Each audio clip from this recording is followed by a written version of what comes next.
In this video, I'll be showing you how to fix not all RAM usable in Windows 11. It's a very simple method, so if you find this video helpful, be sure to drop a like and subscribe. So for the first thing you want to do is remove the Windows boot memory cap. Now Windows features a legacy debugging setting inside its system configuration utility that can accidentally place a strict hard ceiling on your usable RAM allocation during a system update. So what you want to do is press the Windows key and R together and then type in msconfig like so.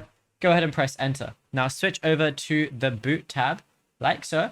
And then what we want to go ahead and do is click on advanced options, which is going to be right here. Now look at the checkbox labeled maximum memory. If you see that right there, and then if the box is checked, it's going to be capping your RAM. So what you want to do is uncheck the box. Once you uncheck the box, you're going to be completely uncapped. So all you're going to have to do is press apply on the bottom once it shows up, and then go ahead and press OK, because you don't want any bottleneck like that. And what you also want to do is clear and reseat your physical RAM sticks. So shut down your PC completely and then take out the plug from the back after it's completely shut off.